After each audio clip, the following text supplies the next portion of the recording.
अच्छा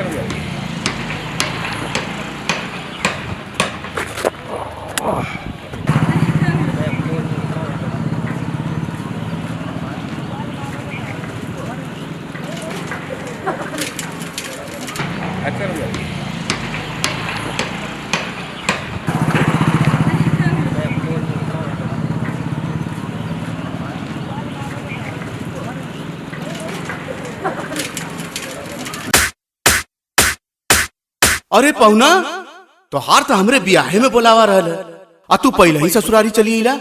अच्छा चला जब आ गल तो यहाँ का नहीं पथवा, चला घरे चला। अरे आलनिया तारीख एक रहल है वो देखा खातिर तब कहानी है कि अब हराई गल है तब दोनों लोग का हाल चल ले। अच्छा है होलिया के दिन वहाँ कौन कोर्ट कचहरी खुलल है? हमके मत सिखावा, जाने चक्कर में तू आयल हो ना हम कुल हो जाते। चला चला घरे चला। नहीं ऐसा बात ना देखा का बाबू, कसम से बताओ थे मतलब हम तो के बहुत मानेला। अरे जौन तू हमके मानेला हमके पता हो, ये सब छोड़ा एगो बात बतावा। का हो पहुना का हाल बा? उहे हड्डी उहे खाल बा। खई नहीं खई बो। हाँ हाँ बनाव। अपना बहिन के हाल बताव। हमारा आगे नंगा घुमला हमसे मजा ले तू। तेरी बहन को टीरी रिपू। अरे ये कौन गाड़ी हो पाउना?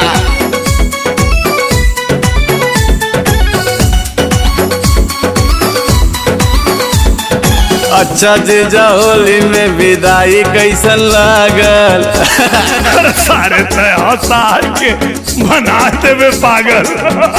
और जीजा तोहरे धोतिया में होई कब लागल? पीछे नारे सारे देखे आगे बाटे लागल। जवन पढ़ाई पढ़े ल बेटा पढ़ले बानी हम हूँ। तेरी बहन के टिरी रिपू की का मर्द टिरिरिपो? तहरी बहन को टिरी रिपू। और तुम्हें पहुना एक थे बहन दिले जा, बाकी कुलहुन पर नजर मत गड़ावा।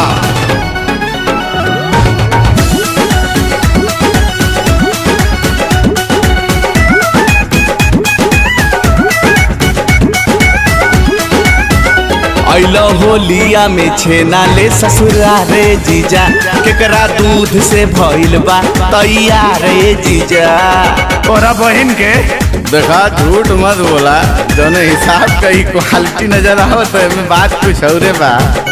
अरे बहिन हमार तो यही जे बयाइर, तब काहे पूछो तार के बाद आइल। अरे पूछो तनी ऐसे कि मिठाई बटे ताजा ताजा बात लार का छुआव तार खाजा।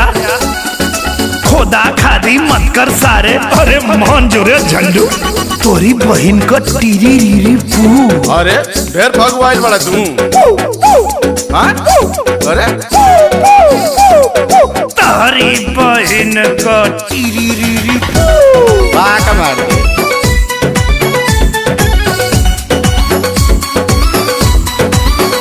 अच्छा बोलो तेलो पेड़ूरी में लागे लाखीना, अब चुम्मा वाली चाय घरे मांगे लाखीना।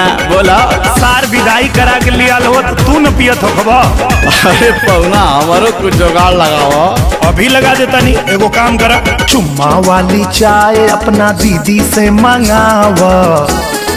हमारो जुगाड़ अपना घर ही लगाव। हट सारे तोरा ले तनिक घरे बाणे हमारा नौकर। हमरो के राख ल तू नौकर अपने उनकर। हाँ तो अपने बहने जैसन उहे बाड़े तू चिन गइल। तेरी बहन के टीरी रीरी ना मन बा टीरी रीरी पू। अरे तेरी बहन के टीरी पू। अब हम बोलब तो बहुत बुरा लग जाई। बहन के टीरी रीरी पू। ए पौना होली के दिन खाली गाड़ी गौरा होई, जबले दीदी खाना बनाओ थी तबले दू पैक मार लेवल जा, ना तो कस्टडी में हो जी बात एको पैक ना मिली। हाँ ई बात सही कर ले बाबू। चल चल बना।